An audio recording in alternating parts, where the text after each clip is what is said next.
Oiê, eu sou a Samara. E eu sou a Carla. E esse é o Amplicast, um podcast para educadores, facilitadores e líderes educacionais com conteúdos provocativos e estimulantes sobre diversos temas relacionados à educação e inclusão digital. Com foco especial em tendências educacionais, cultura e transformação digital. Vamos lá? Semos, e hoje Amplicast 16 com uma super convidada, educadora mega elástica, Carol Sanches. Olha ela aí, ó, já tá rindo aí, ó.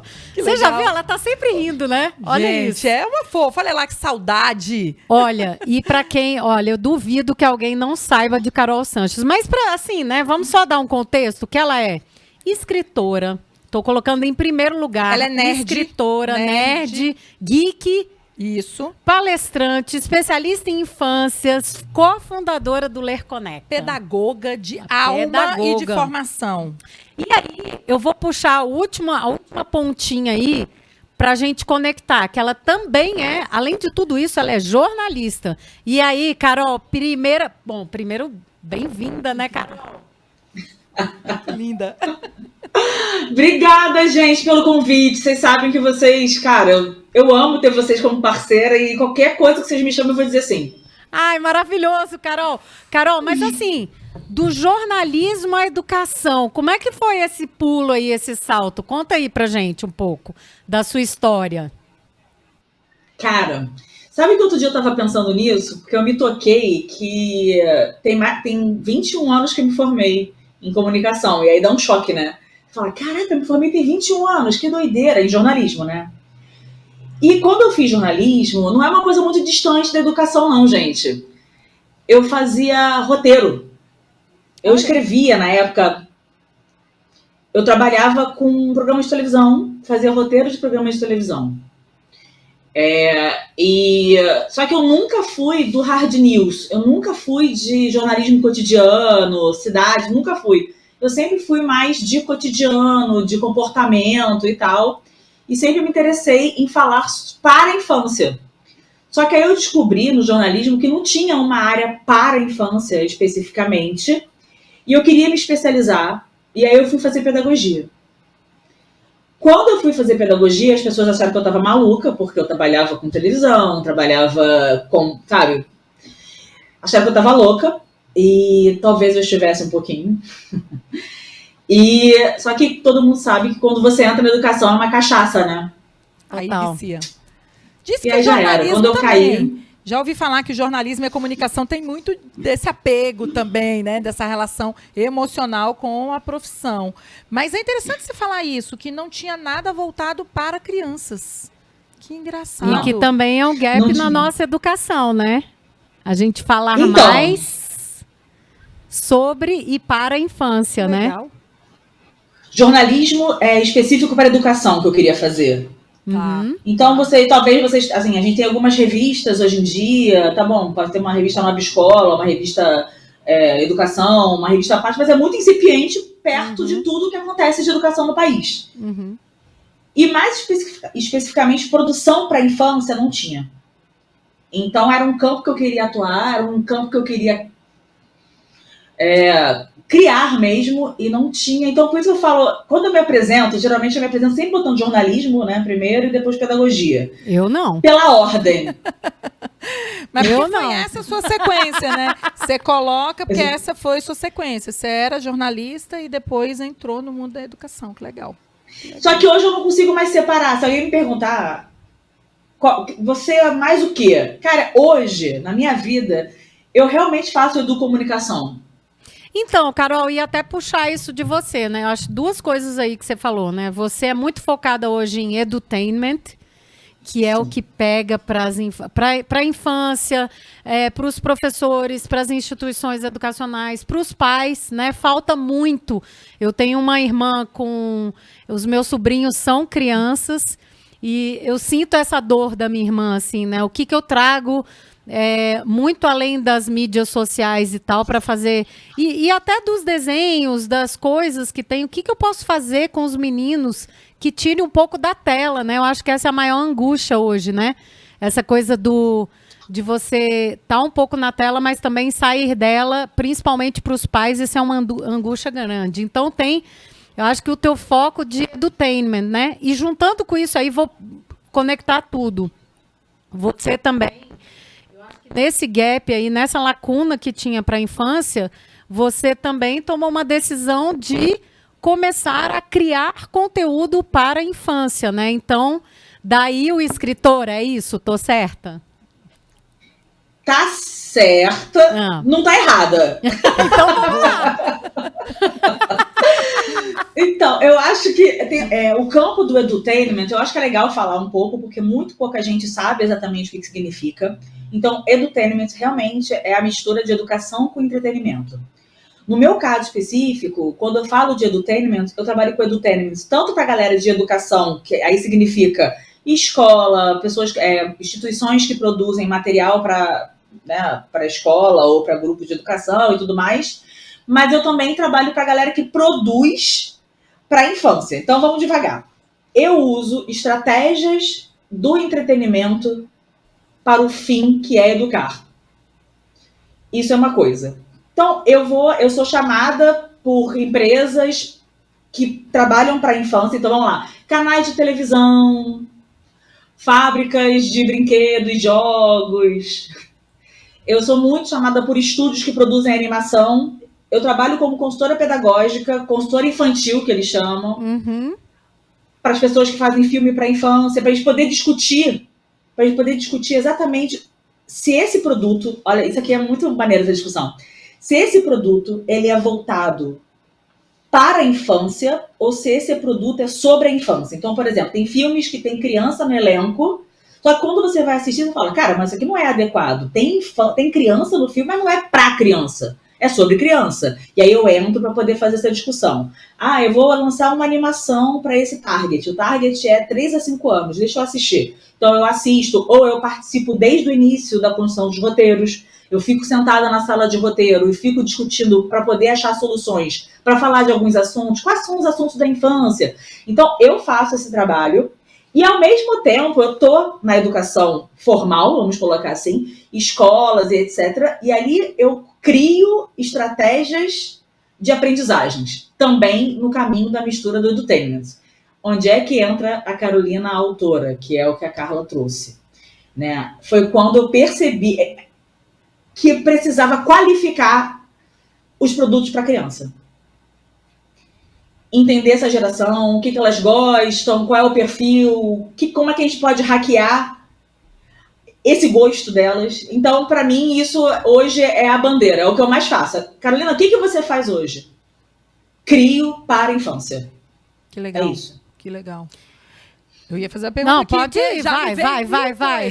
Porque olha só, Carol, a gente ouve muito falar em gamificação na educação, em estratégias de gamificação, mas você trouxe pra gente aí uma visão, acho que mais ampla, né? Que é muito usar mais. o entretenimento como ferramenta pedagógica ou usar como recurso de aprendizagem. Linguagem. E tá adequado. Então, fala um pouquinho pra gente, qual a diferença de edutainment para gamificação, porque a gente confunde muito, né? Assim, é comum a gente... Será que é só, então, colocar as brincadeiras ou as estratégias de jogo? Como é que é? Qual é a diferença e como é que a gente faz para se posicionar enquanto educador? Não, eu não estou usando edutainment, aqui eu só usei uma estratégia de gamificação. Como é que você trabalha com isso? Samara? Samara, eu quero ser sua amiga. Essa pergunta é boa. Cara, então, a gamificação, ela tá dentro desse... O edutainment, ele é um guarda-chuva, tá? E ele ainda é um campo muito a ser desbravado e criado, tá? As pessoas ainda usam muito mal esse termo. Tanto que quando a gente vai ver os produtos de edutainment, é sempre muito pedagogizante no pior sentido, né? Então, tem que ter um equilíbrio perfeito entre o conteúdo e a linguagem do entretenimento. E, geralmente, as pessoas que estão produzindo, tentando ser legal, erram o tom e trazem muito conteúdo e a criança e os alunos, eles sabem quando o negócio não é feito equilibradamente. Eles sentem e falam, já vem alguma coisa tentando me ensinar alguma coisa. Né? É para ensinar, mas eu acho que ele passa por um outro lugar. Então, a gamificação, ele faz parte, sim, a gamificação faz parte, sim, desse guarda-chuva que a gente estava conversando, que é do edutainment. As pessoas acham que, por trazer algumas mecânicas de jogo, né, que é isso que você estava falando, elas estão fazendo gamificação. Não. E não estão fazendo edutainment. Estão usando apenas estratégias que elas conhecem para poder dar um pouco mais de fluxo na narrativa. Quando a gente fala em gamificação, a gente está falando de uma coisa um pouco mais elaborada, sabe? Tem um arco, tem desafios, é muito mais complexo. Tanto é que eu tenho muita dificuldade de, por exemplo, citar um case. Olha só. Porque os cases são muito incipientes ainda, sabe? Então eu acho que tem... Engraçado, essa semana eu estava com meu vizinho aqui e a gente estava conversando sobre geração. A gente tem 40 anos. E aí, eu perguntei pra ele... Vocês estão na faixa dos 40 ou dos 50, só pra deixar 40, claro. 50.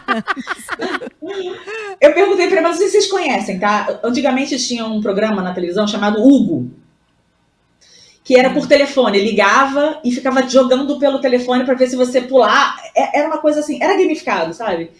E aí estava conversando sobre isso, tipo, cara, há muito tempo a gente está tentando achar caminhos e linguagens para poder, aí vem a palavra-chave, engajar, mobilizar, conquistar a audiência, que está muito difícil hoje em dia, né?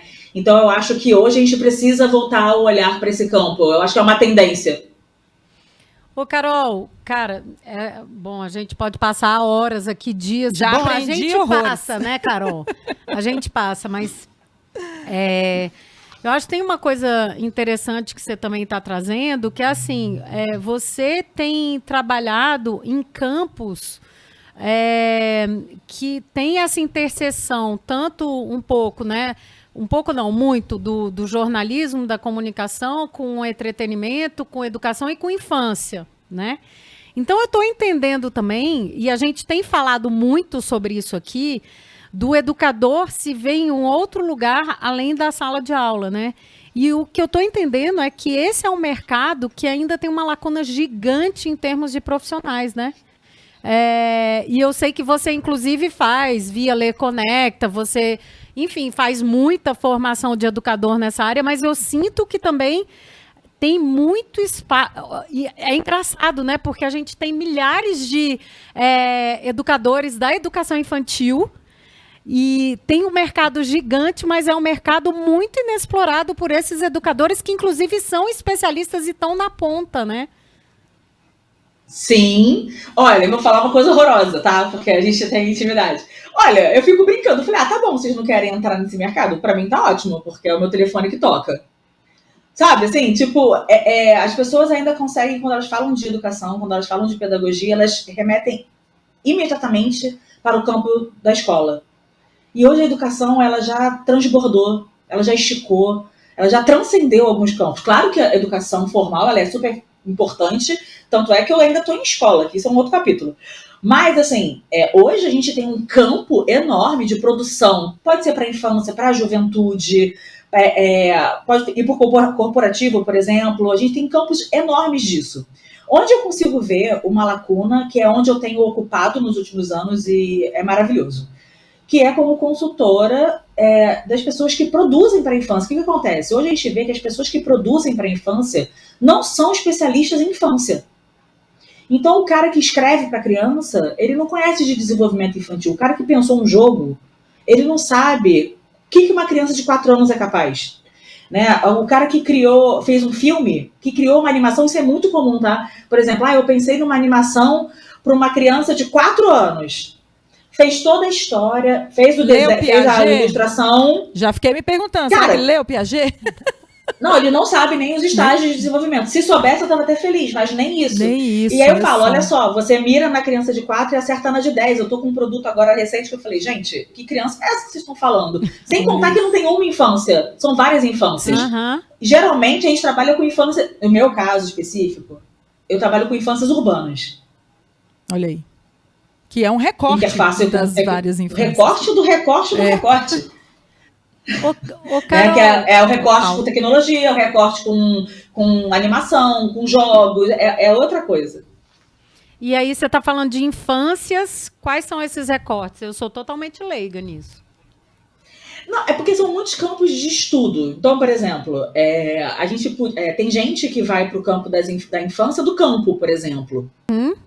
Né? Infância voltada... Povos originários. Povos originários. Povos originários. Entende? A infância de uma comunidade cigana. São relações e culturas completamente diferentes. Você não pode tratar E do eu não mesmo posso jeito, botar todo mundo no mesmo pacote. Então, por exemplo, se eu fosse apontar hoje um tema que eu acho que está emergindo, assim, tipo, cara, é o tema da educação, para mim, do novo tempo.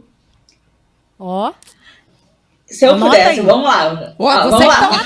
Para aí. Você que está aqui escutando a gente, esse Amplicast, dá pause, porque você vai precisar. Pega o caderno, pega o celular, você vai precisar anotar isso, hein? Tendência, Carol. Vamos lá. Eu acho que é impossível falar de educação do novo tempo sem falar da reconexão do homem com a natureza. Boa. Boa. Volta à essência. Acabou de sair um livro novo, né, do Krenak, do Ayrton Krenak, que ele bota que o futuro é ancestral. É impossível a gente falar de futuro sem a gente resgatar o nosso passado, olhar para o nosso presente e pensar quais futuros nós queremos para todos nós. Né? Então, eu acho que isso é uma tendência urgente. Outra coisa, volta à essência. Filosofia e arte. Nós vamos precisar. Então, peraí. Então, nós temos aí a dualidade, né? Ancestralidade e futurismo aí, vamos dizer assim, né? Que estão cada um numa ponta e a gente tem que trabalhar de lá para cá, das nossas origens, né? Até o que vem aí para o futuro com as crianças. E aí, o segundo que você está falando... Cara, eu vou falar um pouquinho antes. Antes de falar o que eu falei, que veio agora... Que é aquela coisa que a gente conversou bastante, eu e Carla, que é você ser um bom ancestral. Então, a gente que trabalha com educação, a gente trabalha com gerações. É impossível trabalhar com educação sem ter esperança, sem pensar que você pode transformar a sociedade. Então, se você acha que o seu trabalho não tem significado, que não tem impacto, é melhor você ir para outro lugar. Porque a gente está precisando de gente que queira transformar. Então, quando a gente olha para as crianças, para essa geração, a gente tem que pensar em pontos que a gente precisa resgatar em nós, para nós pensarmos qual é o legado que eu quero deixar. Então, por exemplo, eu não sou mãe e não vou ser mãe. Aí eu penso assim, cara, não tem problema, porque eu não estou pensando em mim e na minha família, eu estou pensando na comunidade humana, humanidade, esse planeta. Né? A autodestruição, ela nunca mais vai sair da pauta da gente. Essa é a última. A WWF lançou agora, recentemente, uma pesquisa falando que essa é a última geração que pode fazer alguma coisa para salvar o planeta. Aí a pergunta é, será que os projetos que estamos fazendo nas escolas ou fora das escolas estão alinhados com essa questão? Porque, de novo, não tem nenhuma questão mais urgente do que essa de resgatar a relação ser humano, natureza, ancestralidade e futuro e homem e corpo. Né? Corpo, imaginário... eu acho que tem algumas questões que são muito fundamentais. E quando eu falo de imaginário, eu estou falando assim, como é que a gente vai conseguir sonhar futuros, co-criar futuros, pensar outras possibilidades, se eu não tenho um imaginário, vamos colocar assim, amplo, desenvolvido, né, cheio de referência. Então, a filosofia, as artes, a literatura, né, eles entram aqui para alimentar o campo sensível, o conhecimento sensível da gente, para que a gente desista desse mundo. Nossa, gente. Posso levar para casa, Carol? Você deu pause aí. Eu quero saber se você deu pause e anotou, porque eu tô aqui me coçando para anotar tudo, mas tá gravado. Já fica aqui. O legado depois. Já está aqui. Você não precisa se preocupar. Você pode parar, dar pause, voltar. Cara. E é interessante porque isso que você está falando, Carol, perpassa por este ser humano educador também se reconectar. Porque eu só posso levar o outro a fazer novas conexões se eu também estiver me reconectando. Então tem um chamado aí nessa sua fala também, né? Vamos também nós, educadores, olhar para esses outros espaços, para esses outros tempos, para essas outras linhas. A gente tem falado muito aqui nos episódios do Ampliflix de onde vêm as ideias. E a gente falou hoje exatamente da parte artística, né? Como é que a gente se inspira em fotografias, no trabalho dos artistas, para trazer aí, transformar isso em recursos educacionais. Então, adorei o seu chamado. Eu também sou de uma linha bem filosófica, assim, com você. Eu acho que o autoconhecimento perpassa por compreender a filosofia e que a gente se afastou dela ao longo do tempo por conta das coisas que foram surgindo por aí, da demanda que a gente tem de criação de conteúdo, de materiais, de atender às demandas educacionais. Então, a gente tem uma BNCC, você trabalha com as infâncias, mas a gente tem uma BNCC aí que atingiu o ensino fundamental fortemente já, a galera já está trabalhando dentro da BNCC, e o ensino médio, que é a juventude, ali o início, né, da juventude, também agora impactado pela nova base curricular. E toda essa estrutura que você está falando, principalmente da filosófica, está lá, permeada nos materiais da BNCC para a gente se auto-questionar, né? Isso aí, principalmente na infância. Na infância traz muito isso. Mas aí, a minha dúvida é sempre assim, a nossa discussão é sempre... tudo bem, né? Tem que ser... A gente tem que se reconectar, mas eu sempre fico assim, poxa... como é que a gente faz isso com professores que têm uma carga super grande, que tem uma demanda de produção grande também para a sala de aula, né? Então, tem essas questões. Eu sei que a Carol tenta fazer esse trabalho, nós tentamos fazer esse trabalho, mas é um trabalho realmente... para quem trabalha 3 turnos... Porque educador, assim... Para a gente chegar nesse ponto que você está falando, Carol, tem que ter essa reconexão e da gente voltar a se lembrar por que a gente quis se tornar educador, né? Porque senão você é massacrado por um sistema e tipo, você vai sendo engolido por esse sistema e esquece. Cara, é porque a escola virou máquina de moer gente, né? Eu falo isso, assim, tipo, é por isso que ao mesmo tempo... Então, olha que coisa complexa, porque as coisas são muito complexas. Às vezes eu fico falando assim, parece que eu tô falando coisas simples. Mas a parada é muito complexa, porque assim, ao mesmo tempo que eu tô aqui discutindo isso, puxando, porque tem que ter as pessoas que estão puxando pra cá, tá? Ao mesmo tempo, a gente precisa estar aqui brigando, batalhando por políticas públicas, batalhando pela escola, educação de qualidade. Então, assim, quando a gente fala da desconexão, é porque exatamente por esse excesso de trabalho, excesso de tempo que não é para reflexão e etc., é que a gente se desconecta. Exatamente. E porque entra esse mercado utilitarista, e aí, cara, não é só a escola pública de jeito nenhum, cara, é qualquer escola. Então, a gente foi perdendo a parada que, assim que você falou, quando a gente lembra do porquê que foi para a educação. Então, eu evito totalmente discurso romântico. Todo mundo que reclama de escola eu entendo e abraço e sou solidária. E só que aí eu fico pensando, como é que a gente pode hackear? O tempo todo eu fico assim, cara, como é que a gente pode pensar outro modelo? Como é que a gente pode pensar? Só que eu sou da educação infantil. E realmente, nesse caso específico, é melhor, vamos dizer assim. Tá mais leve, sabe? É verdade. Então eu pego você falou da BNCC.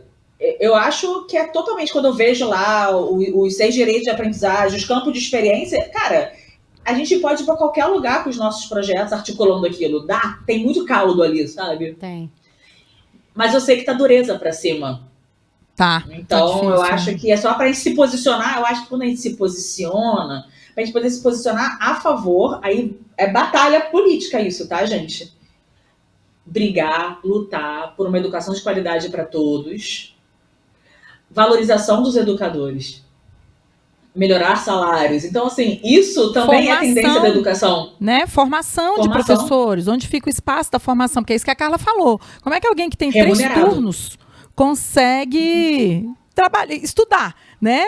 Voltar para as leituras, mergulhar no autoconhecimento. A pessoa não tem tempo para isso, né? Nós todas aqui já trabalhamos, porque somos da origem, né, da escola, nós todas aqui já trabalhamos 3 turnos, a gente sabe que não é fácil. Mas eu sempre acho que há caminhos, tá? Carol, a gente vem conversando muito sobre isso aqui. As comunidades de aprendizagem, elas nos ajudam, né, nesse desenrolar, as parcerias que a gente faz, as certificações, os projetos, os cursos, as palestras, os seminários, onde a gente se encontra, inclusive onde a gente se se encontrou, né, Carol? Foi numa palestra de abertura de um evento, né, que a gente se conectou. Então, eu acho que a gente acaba, às vezes, eu sempre digo assim, pelas beiradas, né, quando a gente não encontra na estrutura, a gente vai procurando caminhos até que a estrutura se adeque a essa nova realidade. Eu torço muito para que todas essas políticas públicas voltadas para a educação cheguem o mais rápido possível, porque eu me lembro que eu e a Carla, quando nós começamos o Amplifica, a gente dizia assim, a gente começou muito isso por causa dos nossos filhos, só que os nossos filhos já deixaram a escola.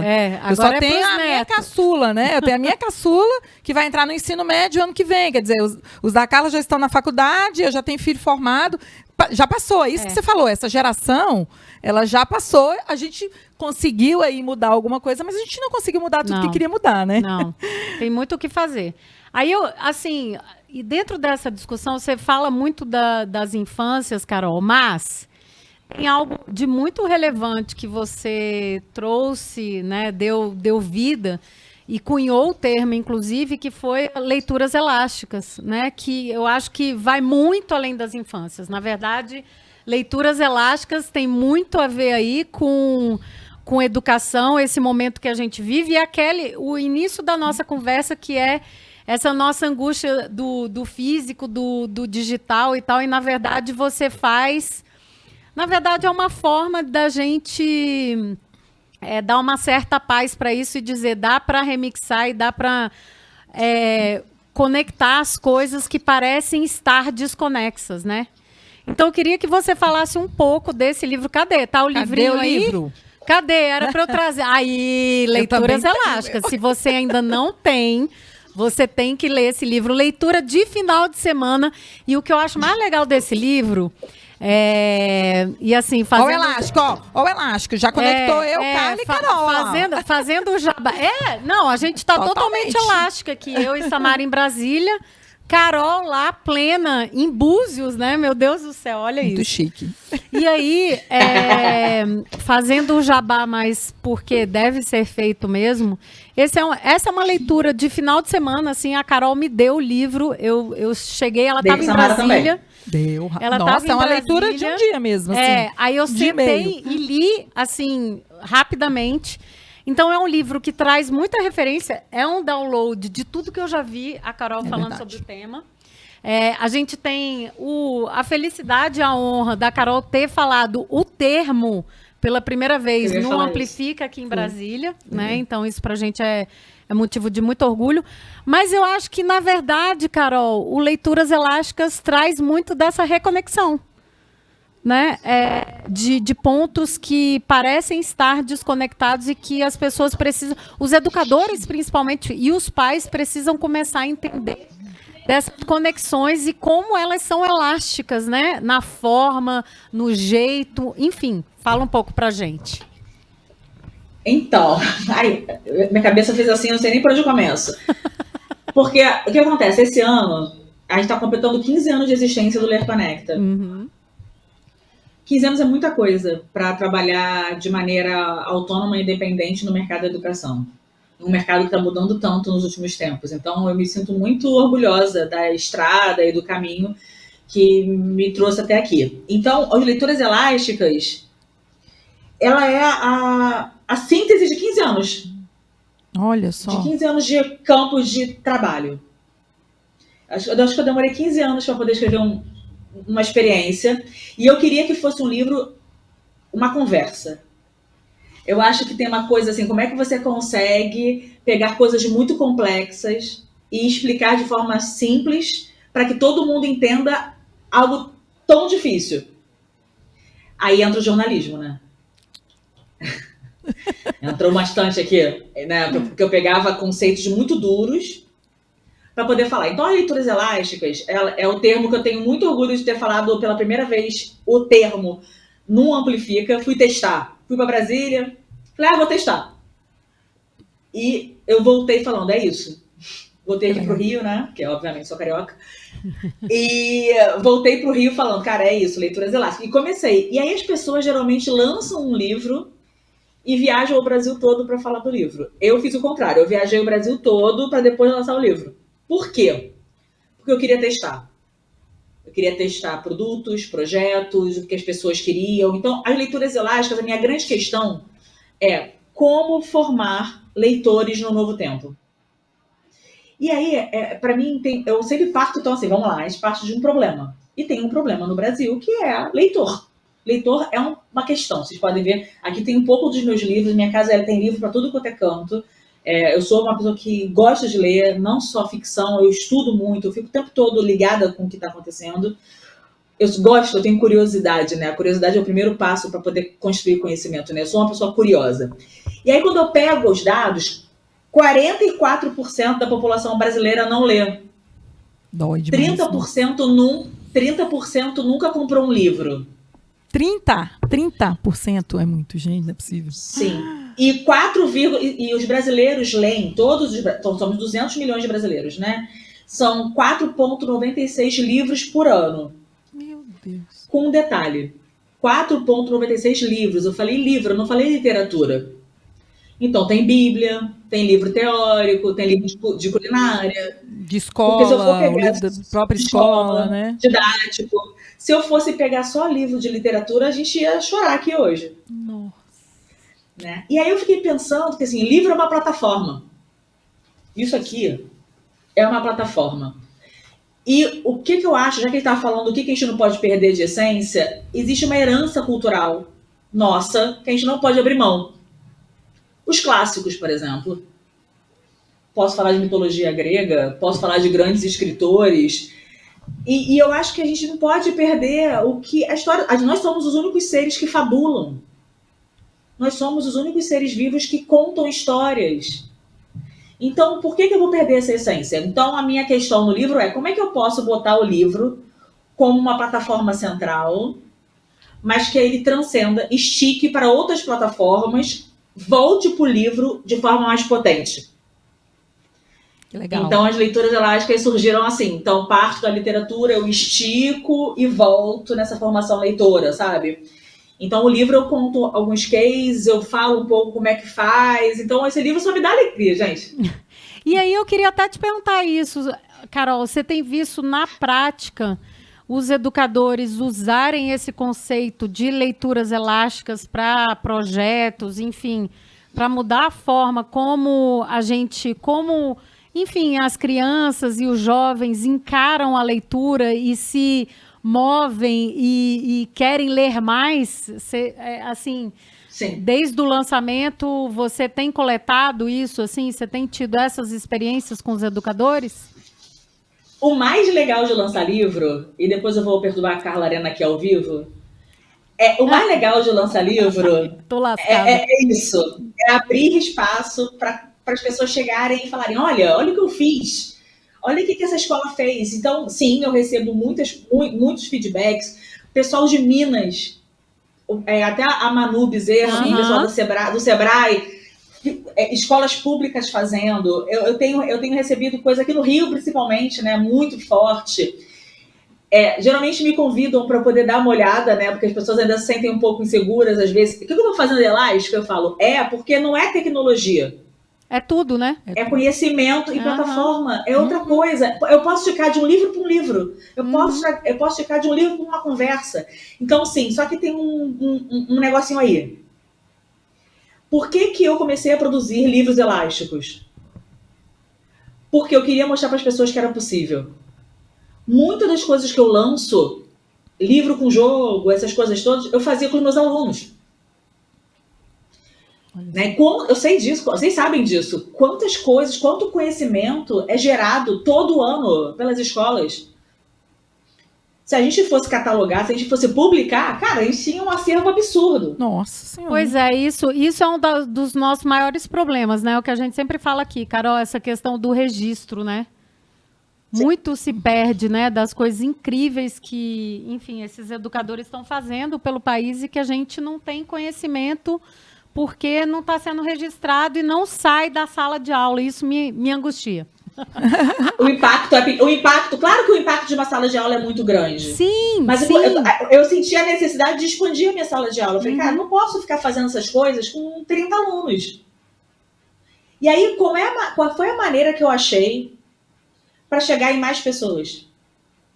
livros elásticos. Experiências imersivas de leitura. E é legal, Carol, porque olha só, eu como professora de ciências, né, imagina quantas feiras de ciências a gente já produziu e no final da feira a gente ainda gera lixo, né? Porque a gente ainda pega todas as maquetes, tudo que foi criado e isso é convertido em outras coisas que já não agradam o planeta, né? Eu fico sempre pensando nisso. Quando a gente vai se apropriar de um termo novo, por exemplo, como leituras elásticas, a gente fica se perguntando se isso realmente vai ter impacto ali no aprendizado, se isso vai acelerar ou adiantar, né, aquela história, né, do jeito que eu fazia antes funcionava, os alunos aprendiam, por que entrar com um novo processo? Então, eu queria que você falasse um pouquinho para a gente, assim, dessas experiências que você falou, porque para a gente que é educador, a sala de aula é um laboratório de inteligências, eu tenho muito isso comigo, sabe? Ele é um local onde a gente tem várias inteligências e nós somos ali os grandes pesquisadores das inteligências, né, os educadores. Então, a gente está sempre testando o que funciona, o que não funciona. Mas eu fico me perguntando, assim, se eu quisesse dar o primeiro passo, tipo, acabei de ler, né, o seu livro, estou com vontade de inovar, mas eu ainda não me sinto muito segura para expandir, para esticar, para encurtar, porque se é elástico, estica e encurta. Olha, né? aí. Então, queria que você desse assim, uma dica para um educador que está ouvindo aqui agora, gente, um professor, um palestrante, porque eu acho que o Leituras Elásticas, a Carla tem razão, ele vai até educação, em si, em todas as áreas, né? Até a educação corporativa, a educação clássica, básica, acadêmica. Então, que dica que você daria? Acabei de ler o livro, estou com vontade de esticar e de encurtar. O que eu faço para começar? Adorei a pergunta. Só para dizer que Leituras Elásticas eu falo de educação, meu recorte de educação infantil, mas eu uso esse livro, cara, em canal de televisão. Já fui chamada para vários, tipo, você não tá entendendo. Porque é um tema atual, muito pontual. Pode ser que daqui a 5 anos eu não concorde com mais nada do que eu escrevi, tá, gente? Ai, que bom que a gente pode, né? Se paga, o preço que se paga de tentar entender o tempo que a gente está vivendo, que é um tempo realmente líquido, é um tempo mutável, é um tempo... Mas que a gente precisa tentar, né? Então, quando alguém começa um projeto, quer fazer um projeto, o que eu indico? Primeiro que um projeto é sempre uma história a ser contada. As pessoas, geralmente, o que elas fazem? Elas fazem uma colcha de retalho de um monte de atividade que não tem conexão com nada. E aí, a primeira coisa que eu falo assim, olha só, você vai escolher o seu tema e do tema você vai gerar uma pergunta. Mas uma pergunta muito boa que tem que gerar o interesse da sua turma para poder responder essa pergunta. Então, essa pergunta, geralmente, ela começa com como, ou por quê, ou e se. Tá? Já fica a dica. Se fizéssemos isso? Por que não? Por quê? Se eu faço uma pergunta, o quê? Eu tenho uma resposta fechada. Funilou. Eu estou precisando abrir... exatamente. Afunilou. Eu preciso abrir para as experiências que vão ser diversas, por isso elas vão ser elásticas. Quanto melhor for a qualidade da sua pergunta, maior possibilidade de esticar. Então, quer ver uma pergunta? Uma pergunta que, para mim, foi o que me mobilizou para fazer tudo que eu faço. Como fazer com que a nova geração se interesse, mantenha curiosidade pelo conhecimento e pelos clássicos. Massa. Essa era a sua pergunta motivadora. Essa era a minha pergunta. E foi daí que surgiu o Vai Lobo, foi daí que surgiu o Zap do Olimpo. Eu estava até pensando nisso, Carol, que quando você falou da sua experiência até de escrever o Leituras Elásticas, você meio que fez uma engenharia reversa, né? Primeiro você, enfim, pegou esses 15 anos de experiência, viajou, falou sobre isso para depois escrever. E um outro ponto importante também é que você lançou 2 livros que já eram elásticos por si próprios, né? Então, o Vai Lobo e o Zap do Olimpo já tem essa elasticidade que você trata nos Leituras Elásticas. E eles são anteriores ao Leituras Elásticas. Então, primeiro você trouxe essas leituras elásticas e depois trouxe o conceito redondo, assim, né? Fechado. Não fechado porque ele é elástico. Para poder responder a pergunta. Para poder responder a pergunta. Então, o que eu falo para os educadores? Depois que vocês conseguiram fechar a boa pergunta, vamos criar maneiras diferentes, de linguagens diferentes, para poder tentar responder essa questão. Perfeito. Então, a gente vai esticando para outras linguagens, sabe? Então, e outra coisa que eu falo não tenha medo do ridículo. É muito importante na criação. Quando você vai criar alguma coisa, você já começa a censurar. Não, isso não vai dar certo. Já era. E aí tem uma história muito horrível que eu vivi, que eu vou compartilhar aqui. Eu trabalhava num canal de televisão, eu era estagiária, e a minha chefe era muito sinistra. E aí, eu estava escrevendo um roteiro de um programa, e aí eu entreguei na mão dela para ela revisar, e ela olhou para mim e falou, isso aqui tá tão ruim, que não dá nem para jogar no lixo. Meu Deus. E aí ela me devolveu assim, jogou para mim. Aí eu falei, ferrou. Voltei para minha cadeirinha, pro computador, voltei a escrever, entreguei. Aí ela olhou e falou assim, agora já dá para ir pro lixo. Aí jogou o meu texto no lixo. Parece meus professores da faculdade. Eu vou matar ela. Assédio, né? Eu vou matar ela. Aí eu sentei. É sério essa história. Escreveu o terceiro pela terceira vez. E escrevi o terceiro. Aí ela olhou pra mim e falou assim, custava ter escrito isso desde a primeira vez? Ah, mas eu falo aí eu isso. Falei, olha, a sua pedagogia é meio torta. Outro dia eu encontrei com ela. Cara, ela é uma baita editora de um baita canal hoje em dia, tá? Eu encontrei com ela no almoço, eu falei, você lembra que você me traumatizou assim, assim, assim? Ela começou a rir. Ela, não, eu fiz isso. Eu falei, fez, né? Hoje em dia daria processo. Mas, o que isso me ajudou? Cara, me ajudou a não ter medo, porque eu lembro que o que me soltou, eu tava muito dura no texto. Ela falou assim pra mim, cara, ela falou pra mim, não tenha medo de ser cafona. É melhor cortar, limpar, do que ter que criar em cima do nada. Então, eu comecei a falar, não, então eu vou soltar então meu texto. Cortar é mais fácil. Aí eu comecei. É isso, escreve mil coisas, cortar é mais fácil. Nossa, Carol. É igual lapidar, né? Lapidar é muito mais fácil. Eu pego o diamante bruto e saio lapidando, ele já tá pronto. Se tá faltando, como é que vira outra coisa, né? Mas então, a Carla Arena é assim, viu? Igual essa sua chefe. Não, eu não falo assim, tá um lixo. Eu não chego a esse extremo. Mas ela não fala. Eu não falo, mas eu digo assim, eu não quero, tipo, segunda versão. A sua primeira tem que ser a melhor versão no seguinte sentido. Que é isso, é você trazer já coisas exatamente que tenham essa qualidade, essa profundidade que a gente precisa nas nossas entregas, para que a gente possa decidir o que tem que tirar, o que tem que colocar e tal. Então é isso. É tipo, não me dá uma coisa rasa de começo, entendeu? Só porque eu vou dar o feedback. Já dá o melhor de si, mesmo que você tenha que se expor e que vá falhar, mas já dá o bom. E eu sempre falo, eu nunca falo lixo, o meu é ao contrário. Eu digo assim, me dá um chance, eu quero alguma coisa chance. Quando eu falo isso, a pessoa já sabe que não adianta me entregar qualquer coisa.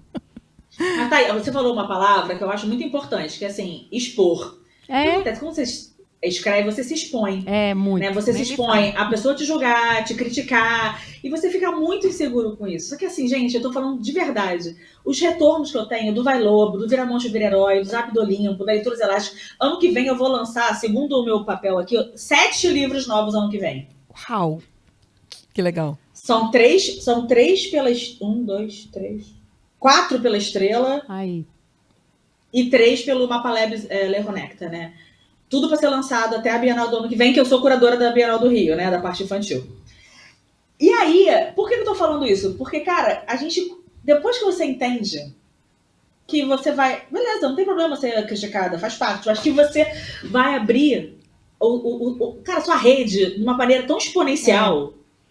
Gente, que vale a pena, sabe? Olha que sensacional isso. Você educador, você educadora, você facilitador, você que trabalha com educação. Anota. Carol falou, primeira coisa, a pergunta vem do como, vem do porquê e do e se. São perguntas amplas. Quanto mais amplo, mais fácil de esticar. Né? Então, você aumenta aí o seu espectro de possibilidades. A segunda dica é não ter medo de se expor. Se joga...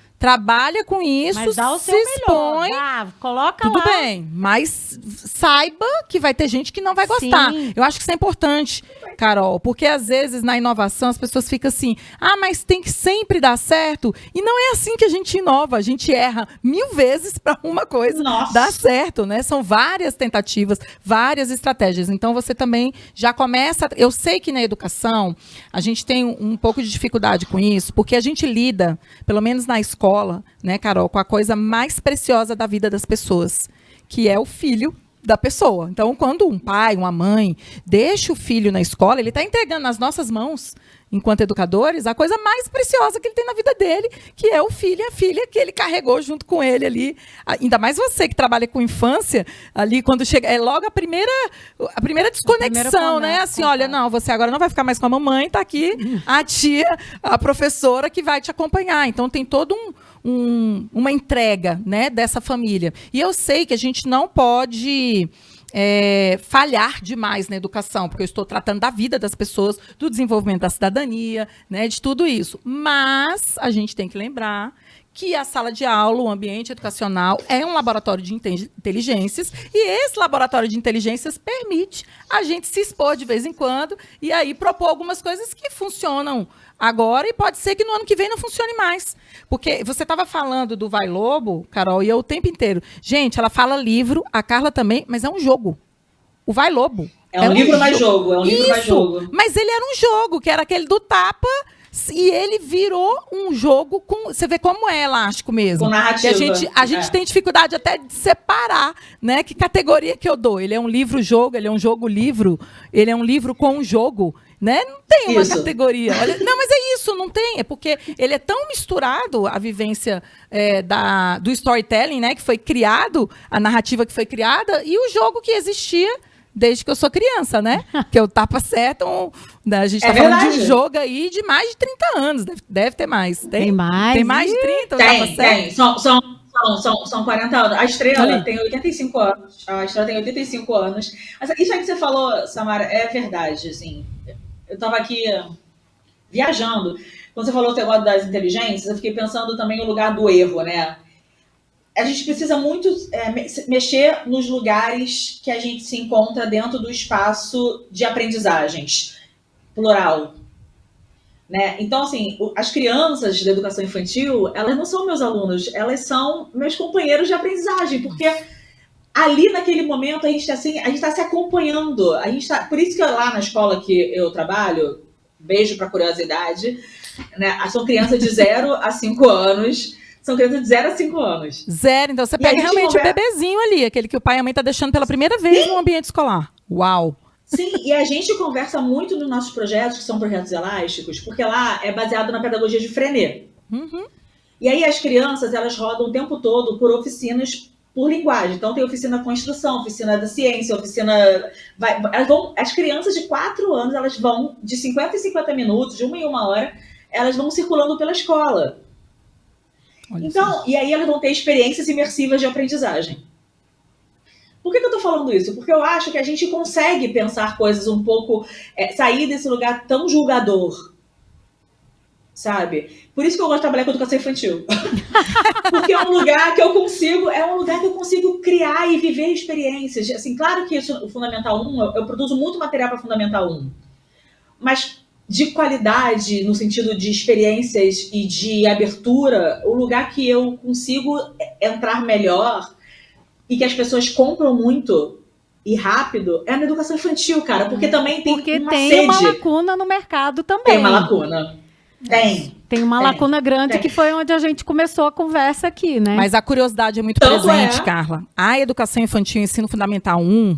E a gente até brinca aqui nas pesquisas sobre isso, que a gente não sabe o que acontece na escola, tá, Carol? Porque a curiosidade, ela é para ser crescente, ela não é para ser decrescente. Mas na escola, ela é decrescente. Enquanto eu estou na educação infantil e no ensino fundamental, ali anos iniciais, eu tenho um espaço, eu digo assim, frutífero de curiosidade. Parece que isso vai morrendo no meio do caminho. Então, até estimular os jovens a serem curiosos, passa a ser papel do educador também, porque é como se eles perdessem isso no meio do caminho. Então, quando eu recebo um menino no 6º ano, eles estão curiosos. 7º para frente, já não, professor, você pode só dar aula aí, por favor. Tipo, não, mas eles perdem. Eles perdem, vou dizer por quê. Na verdade, é um exercício, gente, olha só, o nosso neurociência, né? A plasticidade do nosso cérebro, a gente precisa exercitar.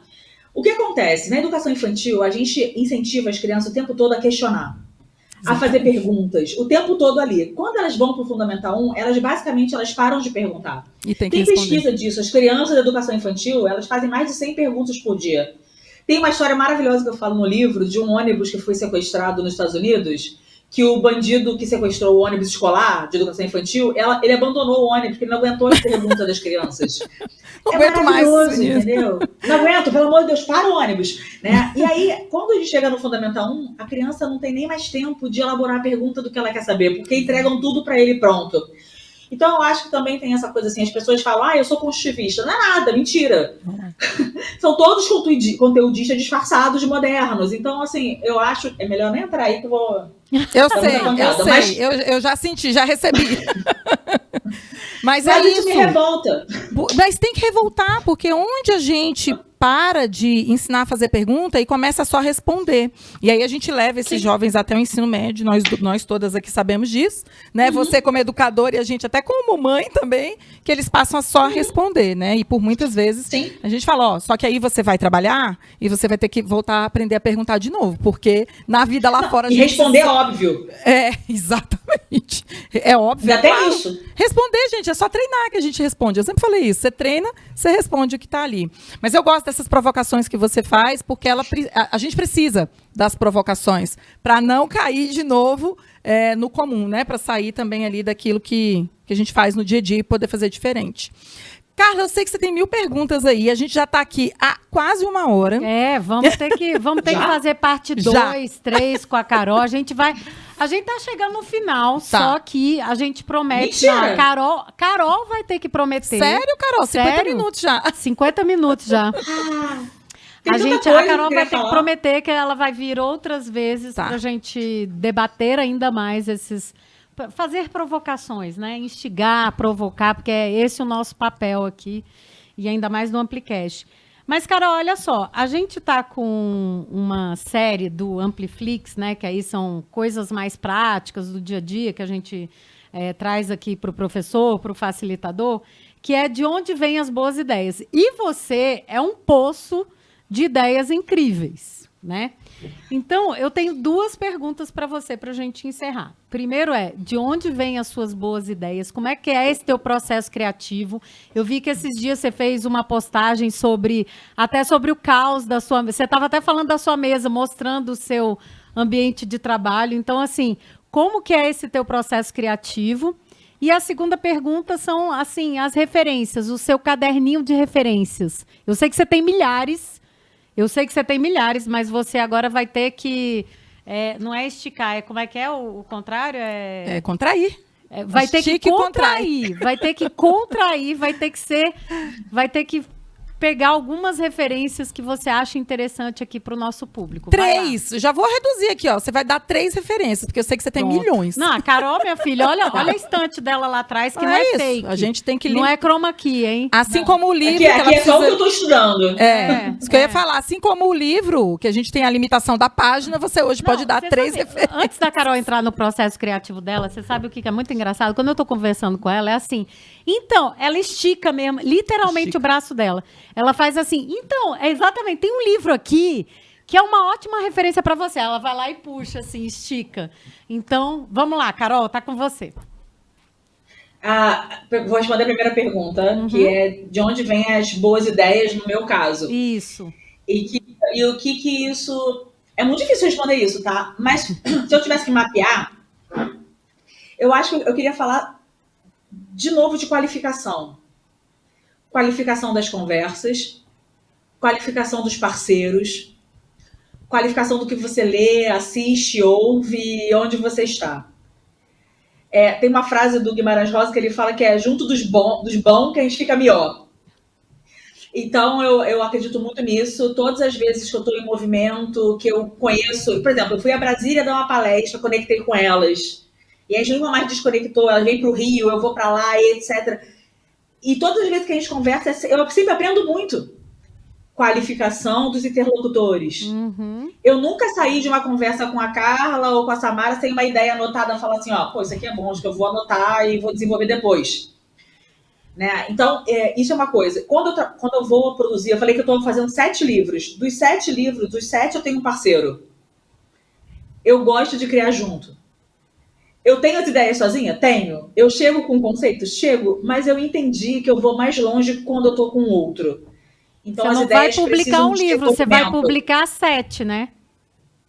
Exatamente. E eu falo que eu não faço livro, eu faço projetos, porque não são livros que acabou e nunca mais eu vou ver. São coisas que eu vou esticar e eles vão trazer outras coisas e é um movimento. Isso é uma coisa. Então, para mim é isso. Quando eu penso em boas ideias, eu penso em encontros. Encontros de ideia, de pessoas, projetos. Que legal. Tá? Afinidades, sintonia, tipo o que a gente tem, sabe? Então é isso, eu acredito. Quantas pessoas eu conheço e que adorariam trabalhar comigo e não dá match, não dá, não acontece alguma coisa, sabe? Acontece, a gente sabe disso, é assim. Tá, isso é uma coisa. Aí as três, aí ferrou. As três dicas. Três referências ou três coisas que eu tô lendo no momento? O que você quiser. Escolhe. É que a Samara tinha falado. Ai, não sei. Ela quer dar. Eu já vi. Então você pode ser 3 referências e 3 coisas que você quer falar. Porque você falou muito hoje de filosofia. Tá, você falou, né? Você falou de voltar às origens. A gente falou de povos originários. Então eu sei que você tem suas referências aí. Vai lá. Então vamos lá. Beleza, vamos lá então. Eu já dei uma dica na conversa que eu tinha falado do novo livro do Krenak, do Ayrton Krenak, que é O Futuro é Ancestral. Aproveita e lê os 2 livros anteriores, A Vida Não é Útil e Ideias para Adiar o Fim do Mundo. Pra ela, isso aí é uma dica só, tá, gente? Isso é uma dica. É claro que é uma dica só. É só um autor, né, Carol? Mas a Carol é engraçadinha. É uma referência, é só um autor. Tá certíssima, vai.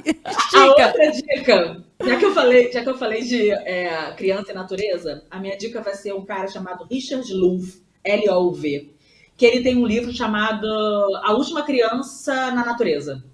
Tá, legal.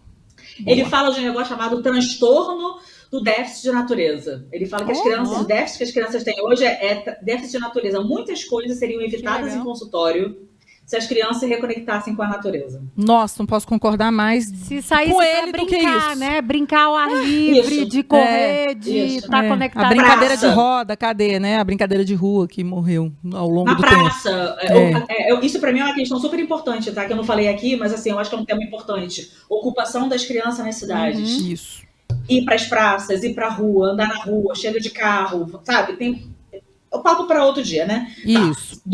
2. E a terceira dica eu daria de um cara chamado Gandhi Pioski. Ele tem um livro chamado Como é que é o livro? Brinquedos no Chão. Legal. Que é a natureza, o imaginário e o brincar. Ele fala sobre brinquedos não estruturados, galho, pedrinha. Isso que eu estava falando de consumo, assim, eu acho que a gente tem que pensar como é possível criar sem consumir. Isso que você falou da Feira de Ciências, que gasta material. É possível criar sem gastar?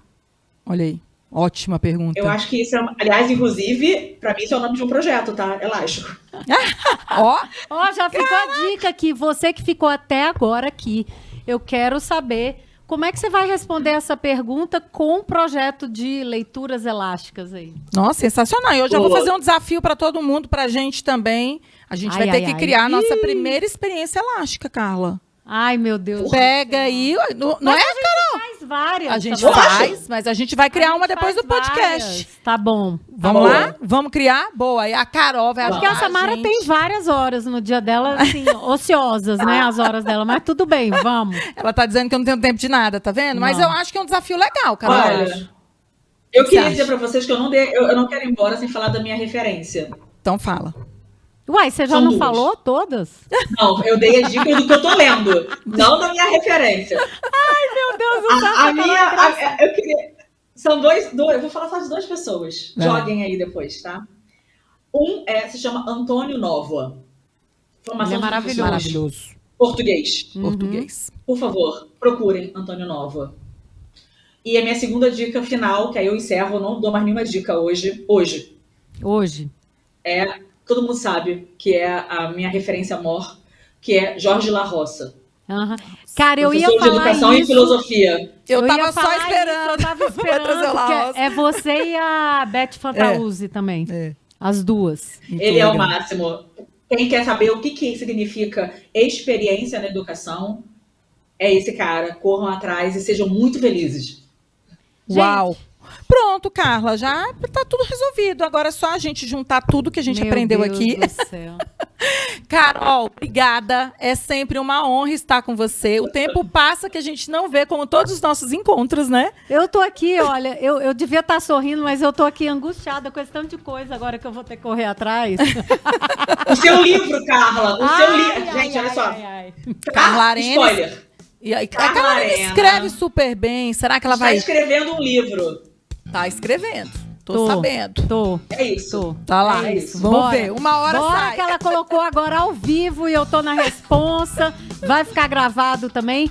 Queria agradecer a presença de todos vocês aqui no Amplicast 14 com Carol Sanches. Era 16? Oh, 16! Amplicast 16, sim senhora, 16.